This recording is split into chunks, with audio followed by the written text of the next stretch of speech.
Hello, this is John from caveofprogramming.com. In this video we're going to take a look at trailing lambda syntax in Kotlin. So this is a very important, if slightly confusing syntax. Slightly confusing in as much as it does take a little bit of getting used to. But it allows us to use the Kotlin language in some quite astonishing ways. Let's imagine here, or not imagine but actually implement, a function which takes a lambda expression as its last parameter. So I'm going to create a function called show, and that's going to take, let's say, 3 parameters here.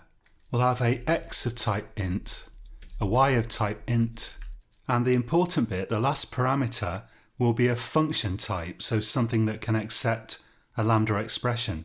Let's call it op, and we'll say that that's going to be a function that accepts 2 ints and returns a int.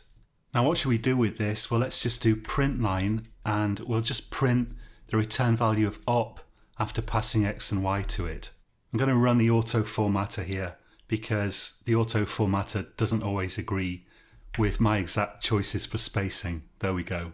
So how would we normally call this function? Well, we can write show up here. Let's pass in a couple of numbers, and then for the last parameter we can supply a lambda expression as the argument.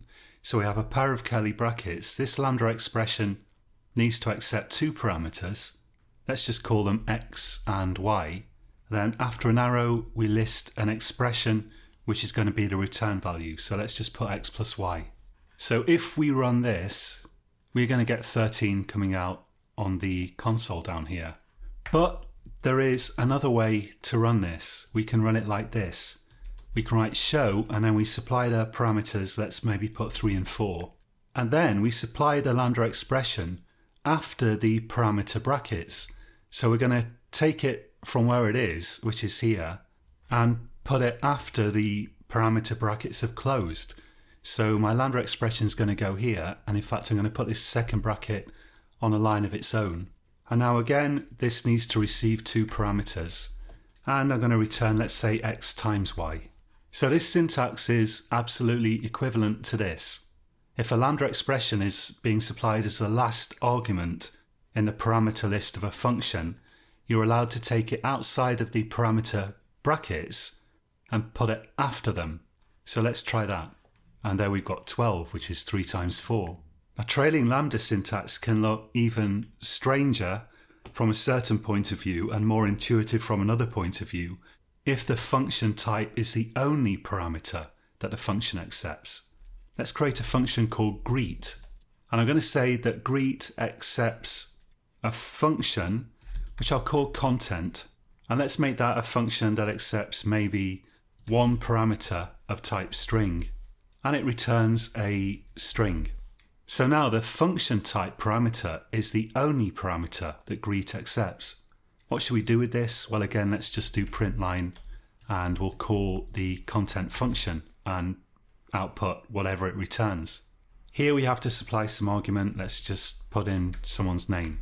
So the usual way to call this function would be like this. Let's write greet, and then we can supply a lambda expression as the one and only parameter. So we put in the curly brackets. This lambda expression has to accept a string and return a string. As we've seen with lambda expressions, if you only have 1 argument, you can miss that out, and you can refer to it just using it. Let's say here, I am $it, referring to the one and only argument of this lambda expression. So if we run this, you can see it says I am Bob. So that's the kind of conventional or old-fashioned way to call this function, but we can call it with a syntax that looks more like this. And since now greet only has 1 parameter, we're allowed to miss off the parameter brackets completely. I can simply write greet, then we have our lambda expression immediately following it, and let's write here, for example, some text, hello $it. So this syntax is exactly equivalent to this syntax, and if we run this, you can see it says hello Bob.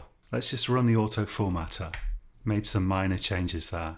There's a little bit of grey underlining here, and that's just telling me the lambda argument should be moved out of parentheses, which I've done here. But it does work perfectly well in this form. That's totally legitimate. And that's why it's just kind of grey, kind of very subtle warning. So this syntax admittedly looks strange from one point of view, but from another point of view, it's kind of intuitive in as much as this is allowing us to create constructs that look like they're part of the language. Greet almost looks like some kind of if statement or something, or like a for or a while. It looks like it's built into the language. The same for even show, really, even with these parameters. And this kind of trailing lambda syntax, for some situations, allows you to quite intuitively represent data. Let's go to a browser and search for Jetpack Compose. Compose is the recommended way to build Android applications these days, and it's created by some people called Jetpack. Let's take a look at it. So you can see a code example right here. This is actually Kotlin.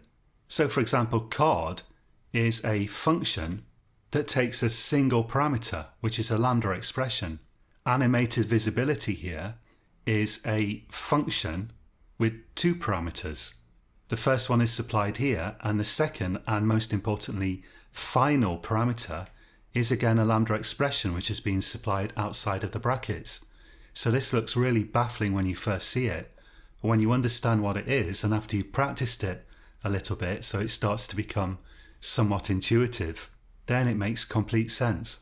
So that's it for this video, and until next time, happy coding.